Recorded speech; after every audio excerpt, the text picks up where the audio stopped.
अयोध्यानाथ के चरणों में नमन करते हुए हम आज रामचरितमानस के माध्यम से ही ये जानने का पूरा भरसक प्रयास करते हैं कि वह कौन सी दशा है, वह कौन सा स्थान है, वह कौन सी स्थिति है जिसमें पहुंचने के बाद जीव के पास भगवान का आना निश्चित होता है।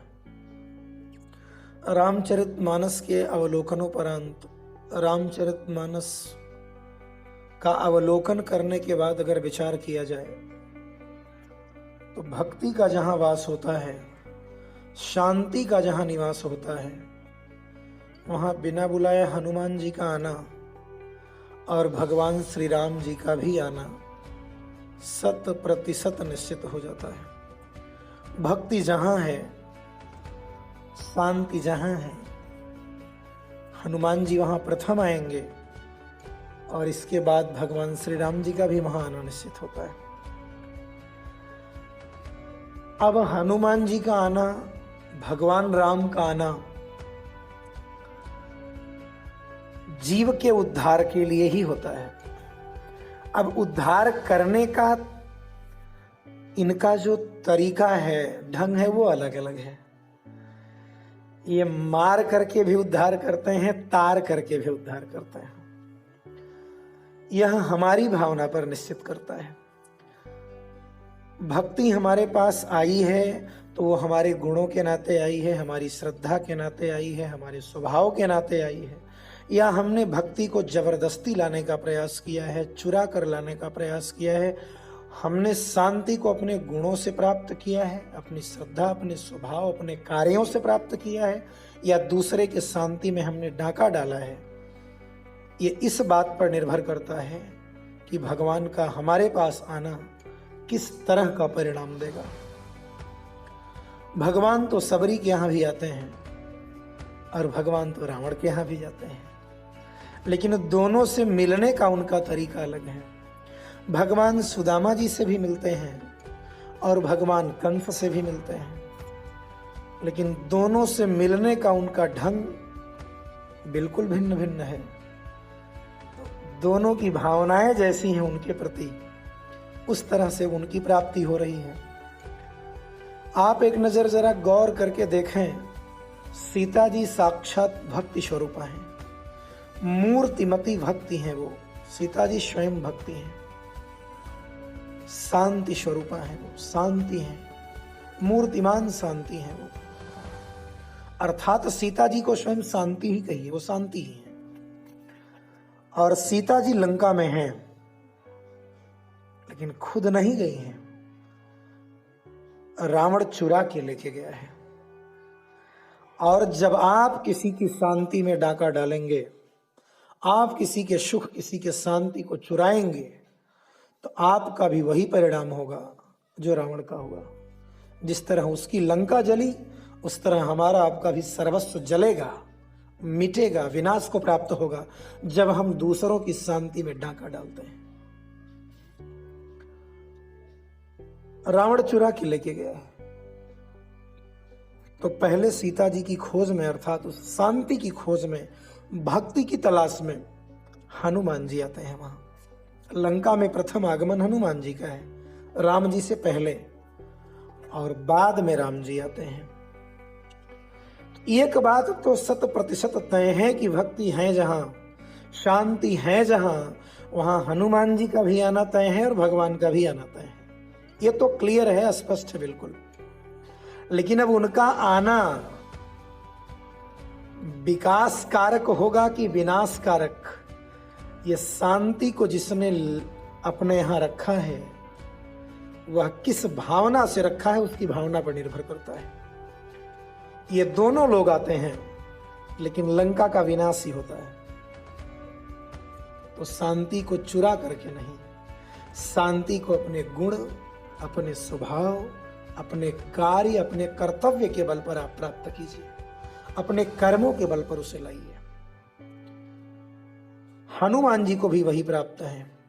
हनुमान जी को वही माता सीता पुत्र कहती हैं, लेकिन देखो हनुमान जी के जीवन में कितनी विनम्रता है।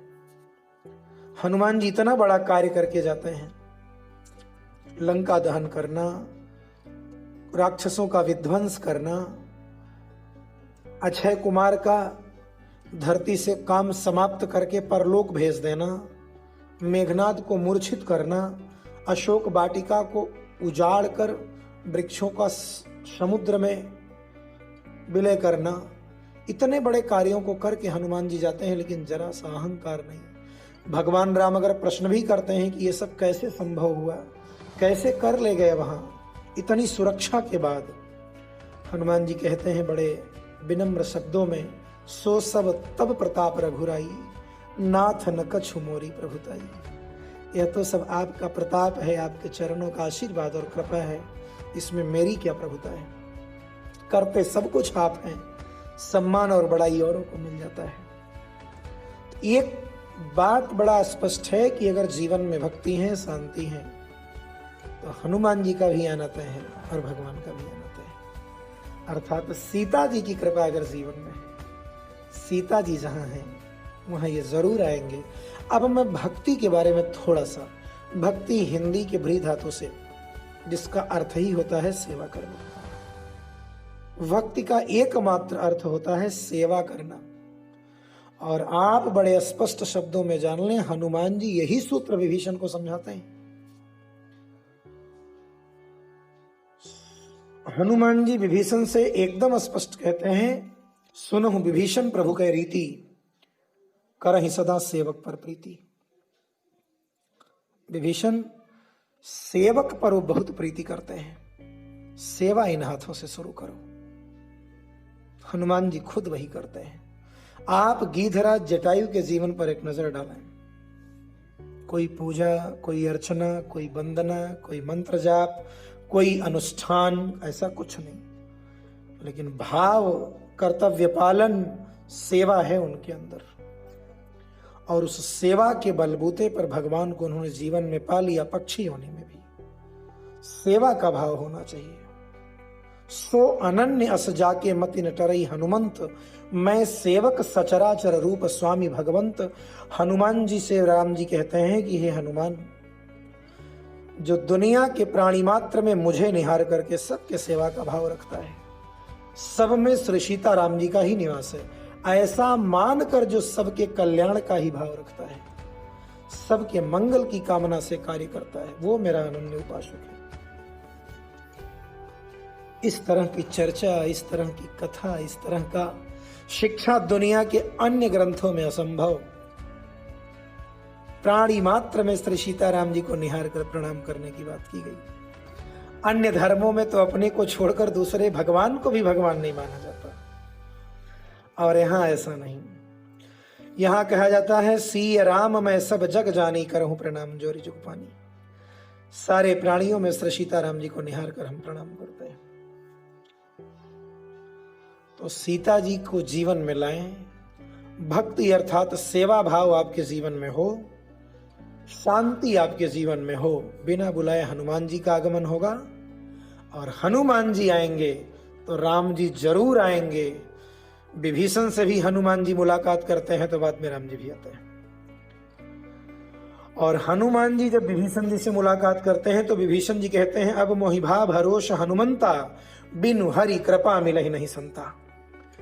ये मुझे विश्वास हो गया कि जब संत जीवन में आते हैं तो इसका मतलब कि कहीं न कहीं से प्रभु की दृष्टि हमारे ऊपर होती है। भगवान की कृपा जिस पर होती है उसके जीवन में पहले संत आते हैं, और संत जिसके जीवन में आते हैं भगवान भी उसके जीवन में आते ही हैं, इसमें कोई शंका नहीं। तो जीवन में हमें अगर भगवान को पाना है तो हम अपने जीवन में सेवा का भाव लाएं। भक्ति का अर्थ सेवा ही होता है। हम अपने जीवन में संत चरणों में प्रेम करने का विचार जगाएं। बाकी का काम, यह कर्तव्य पालन, यह कार्य, यह भावना स्वयं कर देगा, कुछ करने की जरूरत नहीं। आज यहीं तक, तब तक के लिए भगवान सब पर अपनी करुणा कृपा बनाए रखें। धन्यवाद।